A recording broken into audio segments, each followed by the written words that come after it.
Here's another problem. Mary found the product of 37 and 3 by using place value. Which expression shows what she did? Okay, so first of all, you need to know what you need to do in order to find the product. Are you adding, are you subtracting, are you multiplying, or dividing? So finding the product means that you're multiplying. So you know you need to multiply 37 times 3. Okay, now this says that we're using place value. Okay, so what we mean by that is we're taking this 37 and you're breaking it apart. So it's 30 plus 7. Okay, and then you have to multiply each of these numbers by 3. Instead of doing the whole 37 together, we're splitting it apart and we're multiplying each one of those numbers by 3. So what we're going to do is we're going to take this 30, we're going to take that 30 times 3, okay, and then we're going to take the 7 times 3, and we're going to add those together. You would end up getting the same result. 37 times 3 is 111. 30 times 3 is 90. 7 times 3 is 21. You add those together, and you get 111. Now, it would be nice to have parentheses around these numbers. Okay, so then you know you do 30 times 3 first, and then you do 7 times 3, and then you add those together. But a lot of times, and perhaps on your test question, you will not see the parentheses around the numbers.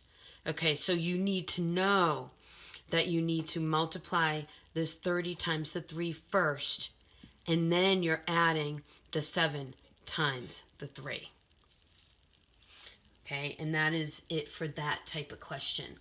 I'm now going to go on to another type of question that you will see.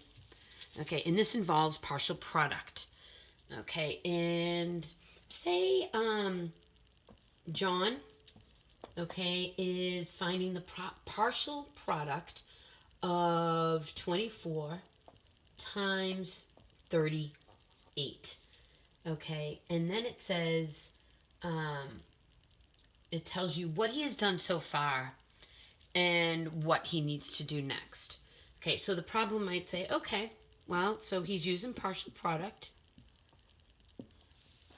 So what he's doing first is he's multiplying 8 times 3, it's 32, and then he multiplied 20 times 8, which is 160.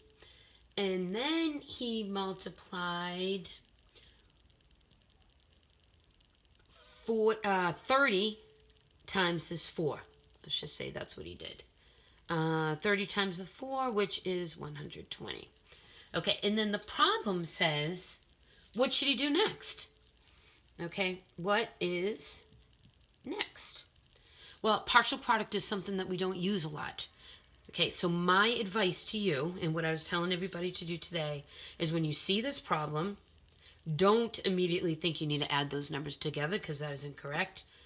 But we all know how to use the box method. So set your problem up like it's the box method.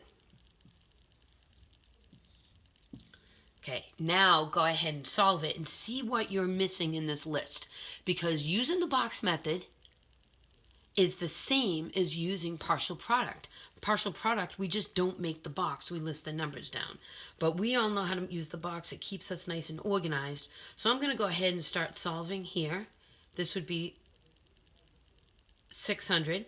This would be 120, 160, and 32. Okay, for each box, you always multiply going across and the top. Going across and the top. Going across and the top and across, doesn't matter which way. Okay, so now I'm going to look and I'm going to say, well, I have my 32. I have my 160. I have my 120. This is the number that I'm missing here. Okay, and so what do I need to do next in order to get that number? I need to multiply my 20 times 30. And then when you look at your choices, If this is a multiple choice question, which it will be, okay, your answer then is going to be multiply 20 times 30 so that you can get that 600 and add it to those numbers.